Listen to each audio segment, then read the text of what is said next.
Hello students, welcome to the lecture for inverse trigonometry. हम discuss कर रहे थे प्रतिलोम त्रिकोणमितीय फलनों का प्रांत और परिसर, यानी कि वे कब डिफाइन होते हैं और कब डिफाइन नहीं होते हैं। मैंने आपको पहले ही बताया था प्रतिलोम त्रिकोणमितीय फलन हमेशा जो है डिफाइन नहीं होंगे, वो तभी डिफाइन होंगे जब वो एकेकी और आच्छादक हो। तो हमने क्या किया था, उसके डोमेन को यानी कि प्रांत को लिमिटेड कर दिया था, छोटा कर दिया था, ताकि वो इनवर्स उनका डिफाइन हो सके। तो देखते हैं, पहला हमारा फंक्शन होता है that is y is equal to sine inverse x. Sine inverse x का जो प्रांत होता है, एक चीज और समझ लेना, जो साइन एक्स का परिसर था वो साइन इनवर्स एक्स का क्या बन जाएगा, प्रांत बन जाएगा, और जो साइन इनवर्स एक्स का प्रांत था वो उसका क्या बन जाएगा, परिसर बन जाएगा। देखो, साइन एक्स का प्रांत क्या होता था, कोई भी रियल नंबर, उसको हमने लिमिट किया -π/2 से लेके π/2 के बीच में, क्लियर। उसका परिसर क्या होता था, -1 से 1। तो वो जो साइन एक्स का परिसर होता था वो साइन इनवर्स एक्स का क्या बन जाएगा, प्रांत बन जाएगा। यानी कि प्रांत और परिसर बदल जाएंगे, प्रांत व परिसर क्या हो जाएंगे, इंटरचेंज हो जाएंगे, क्लियर है। देखो, तो साइन इनवर्स एक्स का मुख्य मान यानी कि परिसर, मुख्य मान का मतलब हमारा है इसका परिसर, यानी कि जो वैल्यू हमें साइन इनवर्स एक्स देगा। प्रांत इसका क्या रहेगा, जो x का मान होता था, यानी कि जो साइन x का परिसर होता था। तो -1 से 1 के बीच, ये याद रखना है, -1 से 1 के बीच की कोई भी वैल्यू हम यहां पर x की जगह रख सकते हैं, लेकिन हमारे पास जो y की वैल्यू आएगी वो सिंपली क्या आएगी, -π/2 से π/2 के बीच में। ये बहुत ध्यान रखने वाली बात है कि साइन इनवर्स x का परिसर यानी कि मुख्य मान, परिसर का मतलब मुख्य मान, जिसकी हमें सबसे ज्यादा जरूरत पड़ने वाली है आपके बोर्ड के क्वेश्चंस के हिसाब से। तो साइन इनवर्स x का मुख्य मान क्या होता है, -π/2 से लेके π/2, क्लियर। इसी तरह cos इनवर्स x, याद है आपको, cos x का भी जो परिसर होता था वो होता था -1 से 1 के बीच में, यानी कि cos इनवर्स x का जो प्रांत होगा, जो cos x का परिसर था, यानी कि -1 से 1 के बीच में।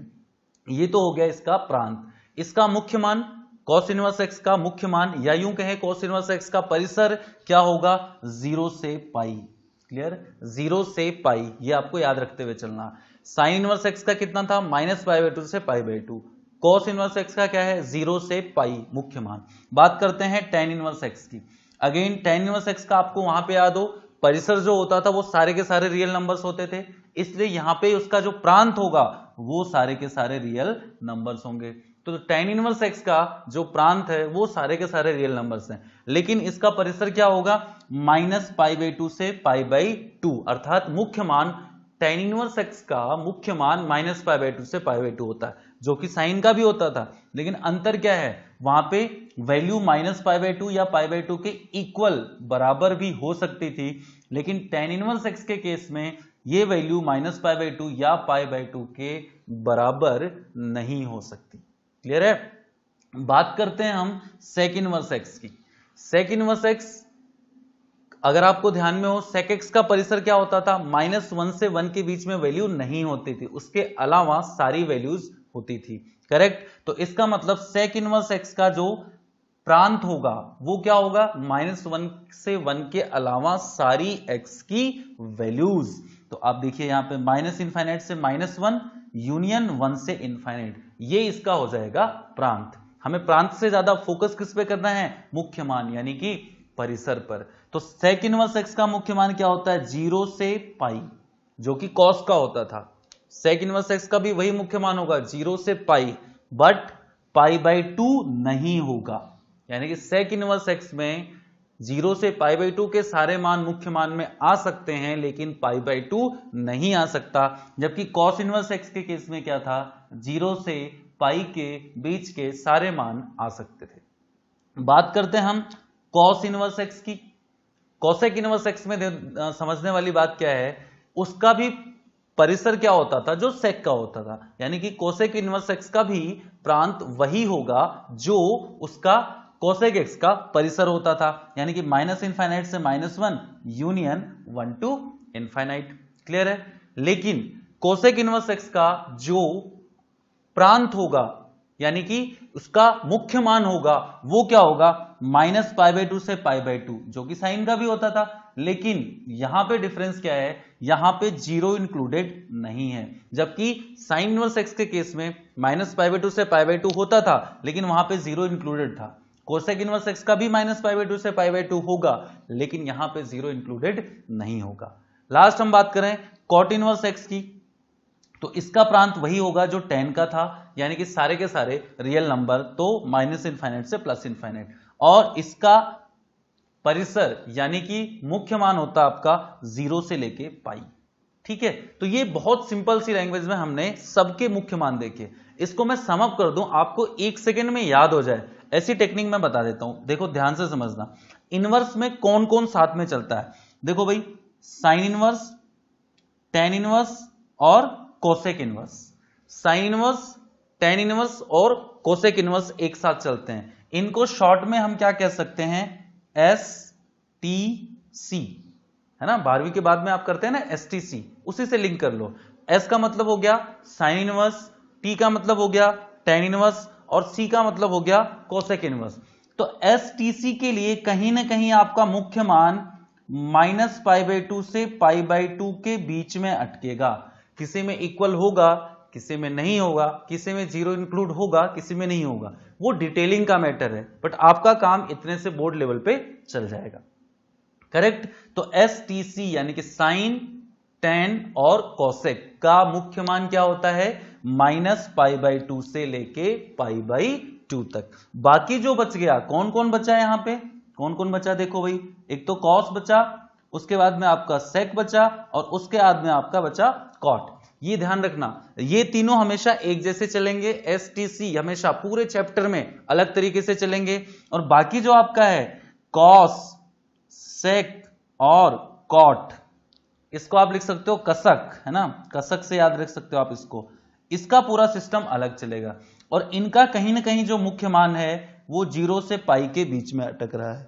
कंडीशन वही है, किसी में इंक्लूडेड है, किसी में कुछ नहीं है, लेकिन बेसिक सा जो फंडा है जिनसे आपका काम चल जाएगा कि साइन, tan और कोसेक का मुख्य मान -π/2 से π/2 के बीच में होना चाहिए, और कॉस, सेक और कॉट, इसका मतलब है कॉट, ध्यान रखना, कॉस, सेक और कॉट का जो मुख्य मान होगा वो 0 से पाई के बीच में रहेगा। ठीक है, ये टेबल अगर आप समझ गए तो आपके लिए पूरा का पूरा जो इनवर्स ट्रिग्नोमेट्री है, यानी कि प्रतिलोम त्रिकोणमिति है, वो बिल्कुल ही आसान हो जाएगी। अब हम देखेंगे कुछ फॉर्मूले इस टेबल से रिलेटेड। ठीक है, और सारे के सारे क्वेश्चंस में जब भी हम प्रश्नों को हल करेंगे तो इस टेबल को हमारे दिमाग में रखना है। इसलिए मैंने आपको ये चीज समझाई कि STC का मतलब साइन, tan और कोसेक, जिसका मुख्य मान -π/2 से π/2 के बीच में होगा, और बाकी जो बच गए तीन, यानी कि कसक, कसक का मतलब है कॉस, सेक और कॉट, जिसका मुख्य मान 0 से पाई के बीच में होगा। क्लियर है, चलिए आगे चलते हैं।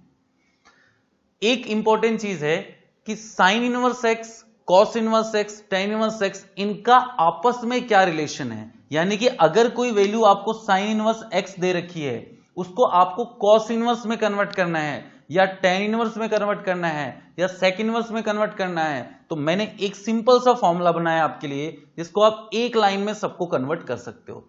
अगर आपके पास में कोई वैल्यू है साइन इनवर्स एक्स, ठीक है, तो उसको आप लिख सकते हो कॉस इनवर्स √1 - x², उसको आप लिख सकते हो tan इनवर्स x/√1 - x², उसको आप लिख सकते हो कॉट इनवर्स √1 - x²/x। सेम उसी चीज को सेक में आप लिख सकते हो सेक इनवर्स 1/√1 - x², या फिर कोसेक इनवर्स 1/x भी आप लिख सकते हो। याद रखना, साइन इनवर्स, साइन और कोसेक एक दूसरे के रेसिप्रोकल होते थे ना, उसी प्रकार से ये भी सिस्टम चलेगा कि साइन इनवर्स एक्स क्या होगा, कोसेक इनवर्स 1/x होगा। या फिर मैं बात करूं कोई कोसेक इनवर्स एक्स अगर कभी लिखा हो, है ना, कोसेक इनवर्स एक्स लिखा हो, ये क्या होगा, ये हो जाएगा साइन इनवर्स 1/x के इक्वल। ठीक है, दोनों का जो वैल्यू होगी उसके अंदर चेंज आएगा। इसको अपन एक एग्जांपल से समझ लेते हैं। मान लीजिए मेरे पास दिया हुआ हो साइन इनवर्स 1/2, और मुझे कहा जाए इसको कॉस में, टेन में या उसके इनवर्स में कन्वर्ट करो, तो आपको कुछ नहीं करना। फॉर्मूला क्या था, साइन इनवर्स एक्स बराबर क्या होता है, cos inverse root 1 minus x square, यानी कि कॉस इनवर्स रूट 1 माइनस 1/2 का स्क्वायर, दैट इज 1/4, यानी कि ये वैल्यू कॉस इनवर्स में हो जाएगी रूट 3/4, यानी कि कॉस इनवर्स रूट 3/2। तो sine inverse 1/2 cos inverse root 3/2 के इक्वल होता है, ये बात आपको पता भी है, क्योंकि साइन इनवर्स 1/2 का मतलब आपको पता है π/6, क्योंकि साइन में 1/2 कितने का मान होता है भाई, π/6 का होता है, ठीक है। और कॉस में रूट 3/2 किसका मान होता है, वही 30 डिग्री, यानी कि π/6। तो देखो दोनों वैल्यू सेम आ रही है ना, क्यों, क्योंकि ये दोनों का इनवर्स भी क्या है, इक्वल है। क्लियर। इसी तरह अगर मुझे इसको कन्वर्ट करना हो tan में, तो tan में फॉर्मूला क्या है बेटा, tan inverse x upon root 1 minus x square. तो tan इनवर्स x का मतलब कितना है 1/2 अपॉन रूट 1 माइनस 1/2 का स्क्वायर, यानी कि 1/4। इसको सिंप्लीफाई करोगे तो क्या बनेगा, देखो tan इनवर्स 1/2, नीचे एलसीएम लोगे तो कितना बनेगा रूट 3/2, 2 से 2 कैंसिल आउट हो गया, यानी कि ये क्या बन गया tan इनवर्स 1/√3। अगर आपको ध्यान में हो तो tan इनवर्स 1/√3 भी कितना होता है, π/6, क्योंकि tan में 1/√3 की वैल्यू कितनी होती है, π/6 होती है। क्लियर है। नेक्स्ट हम देखते हैं cot इनवर्स में। तो cot इनवर्स में क्या फॉर्मूला है बेटा, cot inverse root 1 minus x square upon x, यानी कि रूट 1 माइनस एक्स स्क्वायर का मतलब रूट 1 माइनस 1/2 का स्क्वायर, यानी कि 1/4 अपॉन 1/2। अगेन आप ऊपर एलसीएम लेंगे तो क्या बनेगा, कॉट इनवर्स रूट 3/2 और अपॉन 1/2, तो ये कुल मिला के बन गया क्या, cot inverse root 3। Again cot में रूट 3 किसकी वैल्यू होती है, तो π/6 की वैल्यू होती है, तो ये भी कहीं ना कहीं रिजल्ट क्या आया, π/6 आया। करेक्ट। तो इसी तरीके से आप सेक इनवर्स और कॉसेक इनवर्स को भी चेक कर सकते हैं, दोनों की वैल्यू ही क्या आएगी, π/6 ही आएगी। तो दिस वाज एन एग्जांपल कि आप किस तरीके से सारे जो इनवर्स ट्रिग्नोमेट्रिक फंक्शंस हैं उनको आपस में लिंक कर सकते हैं। तो ये फॉर्मूला आपके बहुत काम का है। अगेन समझ लीजिए इसको, साइन इनवर्स एक्स मतलब cos inverse root 1 minus x square. याद रखने की टेक्निक भी सिखा देता हूं, देखो याद करो, कॉस स्क्वायर थीटा क्या होता था, 1 माइनस साइन स्क्वायर थीटा, वहीं से लिंक है। या फिर कॉस थीटा को क्या लिख सकते थे, root 1 minus sine square theta, same वहीं से लिंक है। तो sine inverse x cos inverse root 1 minus x square, tan inverse x upon root 1 minus x square, cot inverse root 1 minus x square upon x, sec inverse 1 upon root 1 minus x square, सीधे cos का opposite कर दो, और cosec inverse 1 upon x. ठीक है, तो ये simple सा इंटर रिलेशन फॉर्मूला है जो कि आपको याद रखना है। आई होप कि आपको ये सारी चीजें क्लियर हुई होगी। ठीक है, मिलते हैं नेक्स्ट लेक्चर में इसकी आगे की स्टोरी के साथ। Thank you so much.